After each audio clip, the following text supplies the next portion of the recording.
So hello everyone, आज मैं आपको इन सारे ही प्रोडक्ट्स का रिव्यू दूंगी जो कि एक लॉन्ग वीडियो फॉर्मेट में मैंने सोचा था कि मैं करके दिखाऊंगी जस्ट बिकॉज मैं यहाँ पे फर्स्ट टाइम अपना जो अंडर आर्म है वो शेव करने जा रही हूँ।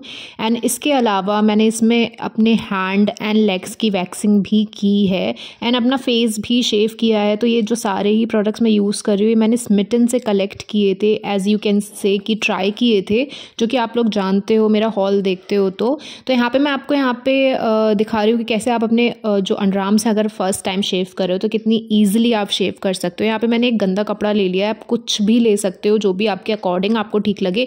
देन उसके अलावा आपको चाहिए एक हल्का सा रेज़र, हल्का इन द सेंस कि वो ज़्यादा शार्प ना हो एंड आप उसको एक दो बार यूज़ करके डिस्पोज कर सको।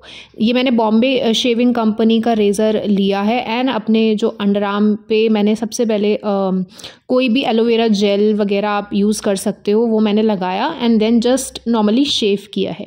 शेव करने से क्या होता है कि वो प्रॉपर तरीके से हट जाते हैं। अगर आपको बहुत क्विक ईजी वाला रिजल्ट चाहिए कि आपको कहीं जाना है या 2-3 दिन पहले आपको सिर्फ शेव करना है, आप पार्लर नहीं जा सकते, आप वैक्स जो वो वाली गर्म करके जो वैक्स लगाते हैं वो नहीं लगवा सकते, तो आप इस तरीके से शेव कर सकते हो बहुत ईजिली। एंड अगर आप टीनेज हो तो मैं तो कहूँगी टीनेज में आप शेव मत करना, जब आपका थोड़ा 20 से ऊपर एज हो जाए तब देन अगर आप स्टार्ट कर रहे हो तो यू कैन स्टार्ट अपने घर पे भी आप कर सकते हो। ओके, अगर आपको डर लगता है ऐसे पार्लर में जाके कराने से, क्योंकि वैक्स जो होता है वो बहुत गर्म होता है एंड अगर आप वैक्स से कराओगे तो वो ईजिली तो नहीं हटेंगे, लाइक थोड़ा सा आपको पेन देंगे, बट ये विदाउट एनी पेन आपके हेयर्स को रिमूव कर देता है।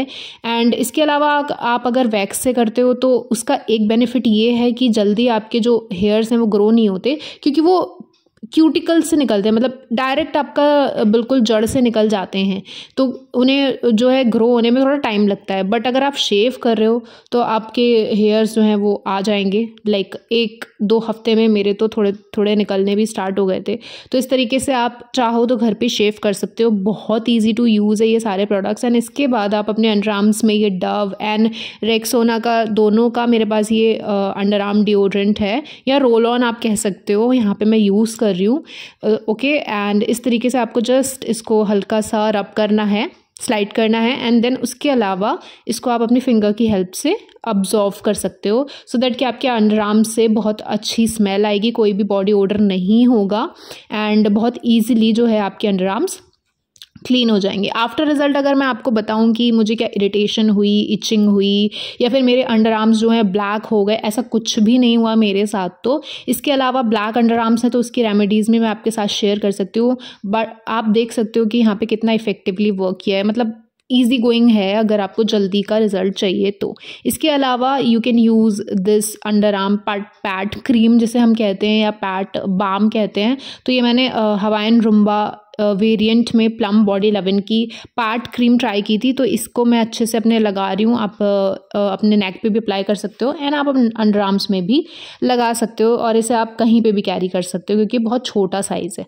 इसके अलावा अब मैं यहाँ पे अपना जो फेस है वो शेव कर रही हूँ एंड फेस शेविंग मैं यहाँ पे भी फर्स्ट टाइम नहीं करी, इससे पहले मैं एक बार कर चुकी हूँ बट मैंने अपलोड नहीं किया था। फेस शेविंग की मुझे इतनी ज़रूरत नहीं पड़ती है जस्ट बिकॉज मेरे हेयर बिल्कुल भी नहीं है फेस पे, मेरे हेयर ग्रो ही नहीं होते हैं, ट्रस्ट मी। सो ना ही अंडर आर्म्स में ज़्यादा ग्रो होते हैं ना ही फेस पे, बट अंडर आर्म्स के थोड़े बहुत होते हैं तो करना पड़ता है। अगर आप कोई ऐसी ड्रेस पहन रहे हो जहाँ पे आपको नहीं अपना अंडर आर्म शो करना, मतलब अंडर आर्म आपको शो करना कंपलसरी है, या फिर आप स्लीव वो पहन रहे हो स्ट्रेप्स वाली टॉप या फिर ड्रेस, तो आपको करना पड़ता है, सो दैट्स वाई। इसके अलावा मैंने यहाँ पे अपने फेस पे लगाया है एलोवेरा जेल अगेन, एंड आप यहाँ पे देख सकते हो कि एलोवेरा जेल सब हट रहा है मेरे फेस से क्योंकि मैंने बहुत ज़्यादा लगा लिया था।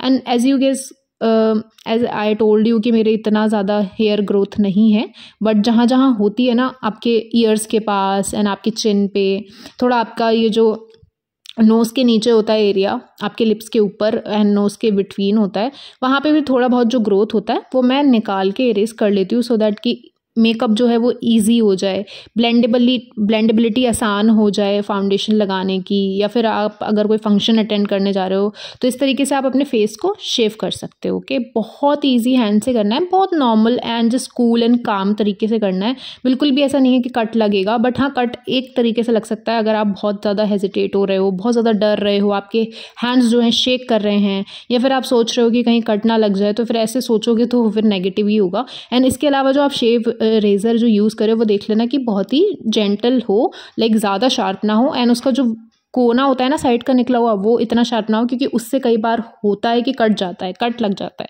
इसके अलावा मैं यहाँ पे ट्राई कर रही हूँ ये हिप हॉप का नोज़ स्ट्रिप, जो कि क्लीन आपके नोज़ को कर देता है, क्लीन कर देता है, आपके जितने भी ब्लैकेट एंड वाइट हेड्स हैं उसको ईजिली रिमूव कर देता है। सबसे पहले तो मुझे बिल्कुल नहीं पता था कि इसको कैसे यूज़ करते हैं, तो मैं इसको जस्ट ऐसे ही उतार के और अपने नोज़ पे लगाने लग गई थी, बट ये आइडिया बिल्कुल भी वर्क नहीं किया था। ट्रस्ट मी गाइज, अब मैं भी पहली बार ही यूज़ कर रही थी, तो मुझे इतना आइडिया नहीं था। I was not aware of that कि कितना मुझे कैसे यूज़ करना है। फिर मैंने इंस्ट्रक्शंस पढ़े, एंड इसके बाद उसमें लिखा था कि आप इसको वार्म वाटर में, हल्का सा वार्म वाटर में आप डाल दो नोज स्ट्रिप को, एंड आफ्टर 5 मिनट्स इस तरीके से आप अपने नोज़ पर लगा लो, जो आपकी वेट हो जाएगी। बिल्कुल वेट नोज स्ट्रिप को आप अपने चारकोल नोज स्ट्रिप होती है ये, तो इसको आप अपने नोज़ पे लगा लो, एंड इसको आप 5 to 10 मिनट्स के लिए छोड़ दो, तो आपका ये बिल्कुल रिमूव कर देगा। बट आप देख सकते हो यहाँ पे चारकोल ये मेरा ऐसे बहने लगा है बिल्कुल निकल के। मुझे ये नोज स्ट्रिप्स इस मतलब अकॉर्डिंग थोड़ा सा ज़्यादा मैसी लगी, मुझे इतना पसंद नहीं आया। ऑल्दो अगर आप कह सकते हो कि रिज़ल्ट क्या था, यहाँ पे मैं पढ़ रही हूँ इंस्ट्रक्शंस वगैरह, एंड कितना देर रखना है कितना नहीं, थोड़ा थोड़ा रब करते रहो आप, जिससे कि रब करने से आपका थोड़ा थोड़ा जो भी डर्ट है, पोल्यूशन है, एंड जो भी वाइट हेड्स हैं, ब्लैक हेड्स हैं, वो ईजिली निकल जाएँ। बट ये हिप हॉप नोज स्ट्रिप्स मुझे मैं अगर कहूँ तो मुझे बिल्कुल भी ज़्यादा अच्छी भी नहीं लगी, ज़्यादा बुरी भी नहीं लगी। कह सकते हो इन बिटवीन मेरा जो है इसके लिए ओपिनियन रहेगा कि इसने मेरे नोज़ को हर हद तक थोड़ा सॉफ्ट कर दिया, जो भी डर्ट था, पोल्यूशन था, क्लियर कर दिया। बट बैलेंस मेरा जो है एक रिव्यू है अबाउट दिस नोज स्ट्रिप, इतना भी ज़्यादा मुझे कुछ खास पसंद नहीं आया, तो मैं तो इसको बोलूँगी कि मत लेना या मत ट्राई करना। बट ईजिली अगर आप चाहो तो ट्राई कर सकते हो, स्मिटन से एक ट्रायल पॉइंट में मिल जाता है, तो आप ट्राई कर सकते हो। इसके अलावा मुझे सबसे ज़्यादा जो प्रोडक्ट पसंद आया वो है ये, बट जितना मुझे ये पसंद आया उतना ही ये ख़तरनाक भी है। मैं बताती हूँ क्योंकि ये थोड़ा सा इरिटेट करेगा आपकी नोज़ को, वो भी इसीलिए क्योंकि इसके अंदर AHA BHA, ये आप देख सकते हो मेरा एकदम रिएक्शन आया ना। AHA BHA जो पीलिंग्स का रिज़ल्ट होता है ना, जो भी सोल्यूशन बोलते होंगे वो होता है इसमें। एंड मैंने जैसे ही इसको अपने नोज़ पे टच किया, यू गाइस कांट बिलीव कि मतलब एकदम से जो इरिटेशन, जो सेंसेस मेरे नोज़ के जाग गए ना, वो अलग ही, मतलब एकदम अलग रिएक्शन था, एकदम इरिटेशन, इचिंग सी हुई। वो इसीलिए क्योंकि मेरे नोज़ के आसपास इतना ज़्यादा डर्ट था। आप देख सकते हो कि नोज़ तो हम क्लीन कर लेते हैं, बट जो नोज़ के साइड में जो ये नकल्स होते हैं ना हमारे, यहाँ पे कितना ज़्यादा ब्लैक हो जाते हैं, किसी के बहुत ज़्यादा जम जाता है, गंदगी जम जाती है, फंगस हो जाती है। तो ये मैंने जब क्लियर किया तो आप देख सकते हो कि कितना ज़्यादा, मतलब जबकि मैंने अपना फेस वॉश भी कर लिया था, शेव भी कर लिया था, हिप हॉप की नोज़ स्ट्रिप भी यूज़ कर ली थी, उसके बाद भी ये लगाने के बाद आप देख सकते हो कि इसके कॉटन पे कितना सारा आया था, मतलब जो डर्ट है। एंड इसमें जो सोल्यूशन था उसने बहुत अच्छे से वर्क किया। मैं तो कहूँगी ये लेसन का ज़रूर ट्राई करना।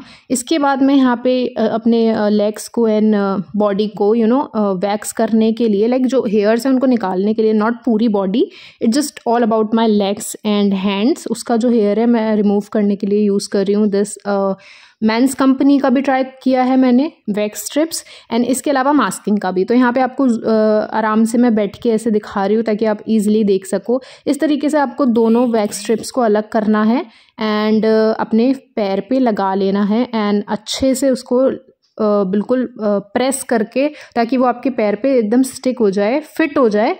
एंड उसको फिर आपको उसके क्या बोलो यहाँ पे, मतलब उसके अपोजिट डायरेक्शन में करना है, सेम डायरेक्शन में नहीं करना है। जैसे मैंने लगाया तो उसके अपोजिट में करना है। यहाँ फर्स्ट तो मैंने बहुत गलत किया, बट दूसरी साइड से करना चाहिए था मुझे, वो मैं आपको किसी और रील में या उसमें कंफर्म करके दिखा दूंगी। अभी तो मुझे खुद भी याद नहीं रहा है कि कैसे करना है कैसे नहीं। बट हाँ कि ये है कि जब भी आप वैक्स स्ट्रिप्स लगाओ आपको अपने हेयर्स के अपोजिट डायरेक्शन में उसको पुल करना है, सेम डायरेक्शन में नहीं करना है। अदरवाइज जो है आपके हेयर सही से निकलेंगे भी नहीं और आपको पेन भी होगा ज़्यादा, ठीक है। लेकिन इतना कुछ पेन नहीं होता है, एकदम बस खींचना होता है और पेन पता भी नहीं चलता। वो एकदम जो सुई लगने वाला एक पेन होता है ना, बस इतना सा पेन होता है जो हम लोग इतना डरते हैं कि अरे बहुत पेन होगा। वो सब आपकी जो वैक्स जो मेल्ट करके लगाई जाती है, गर्म जो होती है, सिर्फ उसमें सबसे ज़्यादा पेन होता है। उसमें आपके हेयर्स निकालने में, शेव करने में, उसमें सबसे ज़्यादा गंदा वाला पेन होता है, क्योंकि वो बिल्कुल मेल्ट होकर आपकी स्किन पे चिपक जाती है। एंड स्किन आपकी जब स्ट्रेच होके खिंचती है ना, तब आपकी जान निकल जाती है, समझ लो। तो उसमें पेन होता है। इन सब छोटी मोटी चीज़ों में कोई पेन नहीं होता। एंड इसीलिए ये मोर इफ़ेक्टिव भी नहीं होते, लाइक बहुत लेस इफ़ेक्टिव होते हैं, क्योंकि ये कुछ टाइम के लिए ही आपका वर्क करते हैं एंड फिर आपके हेयर्स दोबारा ग्रो हो जाते हैं, ईजिली आ जाते हैं। इस तरीके से आप अपना वैक्स स्ट्रिप्स यूज़ कर सकते हो। एंड उसके बाद ये वाइप्स दिए होते हैं जो कि आफ्टर वैक्स करने के बाद आप इसे अच्छे से अपने पैर को क्लीन कर सकते हो और मॉइस्चराइज कर सकते हो, क्योंकि आपके पैर जो है वो बहुत ज़्यादा ड्राई हो जाते हैं। समटाइम्स इचिंग भी होती है, क्योंकि हम हेयर्स निकाल रहे होते हैं पैर से, तो थोड़ा रेडिश भी हो जाते हैं। तो उसके अलावा आप ये लगा सकते हो, तो आपको बहुत ईजिली रिजल्ट्स भी मिलेंगे एंड आपको बहुत आराम मिल जाएगा, कामनेस हो जाएगी। तो अगर वीडियो अच्छी लगी हो तो please like share and subscribe कर देना चैनल को। मैं मिलती हूँ नेक्स्ट वीडियो में।